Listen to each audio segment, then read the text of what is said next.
Early in my teaching career, I had the good fortune to watch a video of myself teaching. I say good fortune because even though I was actually horrified by what I saw, that feeling pushed me to do something about it.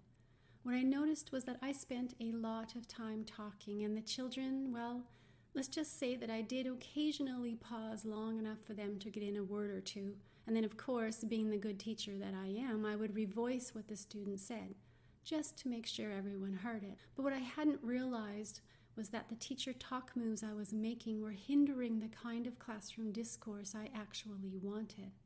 I was very much stuck in the IRE, or initiate, respond, evaluate pattern of classroom discourse. It kind of goes like this. Teacher asks a question, student responds, teacher evaluates the response and moves on. I've come to think of it as the guess what's in the teacher's head style of questioning, and it leaves very little room for higher order thinking skills. In fact, I would often see students searching my face for a clue about an answer or what they think I wanted to hear.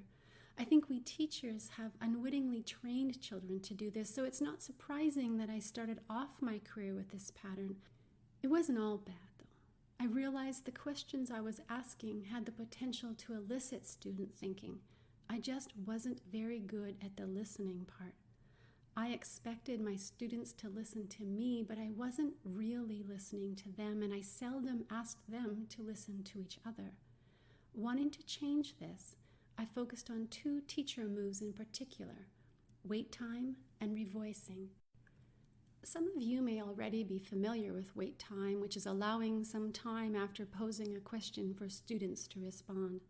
Typically, when teachers ask questions of students, they wait 1 second or less for the student to start a reply. Increasing that wait time to even 3 seconds has measurable benefits. First, the length of student responses increases. Second, we change the kinds of questions we ask. We ask more process questions, less product questions. And finally, the previously invisible students become visible. By this I mean those students who seldom speak up. There are some students who always seem to have their hand up immediately, but many of our students need more time to process their thoughts. Longer wait times provide the opportunity and incentive to apply their thinking skills. What also really helps here are turn and talks, or think, pair, shares, where after a teacher poses a question, the students turn to someone to share their thinking before opening it up to the whole group. This increases the chance that every student will have had an opportunity to think about and respond to the question. What is less often known is the importance of increasing a wait time after a student responds to a question. Increasing this time results in students asking more questions, and there's also a marked increase in student-to-student exchanges. They actually begin listening to each other. So along with this, I also started working on how often I revoiced my students' ideas. Why should students bother listening to each other if they knew I would be repeating it anyways?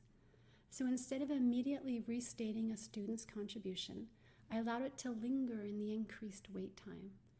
Quite often this resulted in another student spontaneously restating it themselves.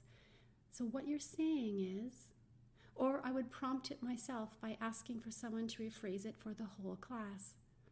I saved my own revoicing opportunities for those times when there was particular mathematics language I wanted to reinforce. To open up the conversational space, I also became very attentive to my position in the classroom. If a student near me was talking, I would move to the opposite side of the room so that the conversational space was expanded to include all of the children, rather than become a conversation between me and the child. If a quiet child wished to speak, I came closer to encourage them to begin, but slowly moved away as they spoke. Invariably, their voice would rise in volume without the humiliation of being told to speak up because no one can hear you. Wait time and revoicing are such seemingly simple changes, yet they have had a powerful impact on my practice. By listening to my students, I not only give them the opportunity to develop deep understanding, but I also find I am better able to develop insight into what they know and how they think.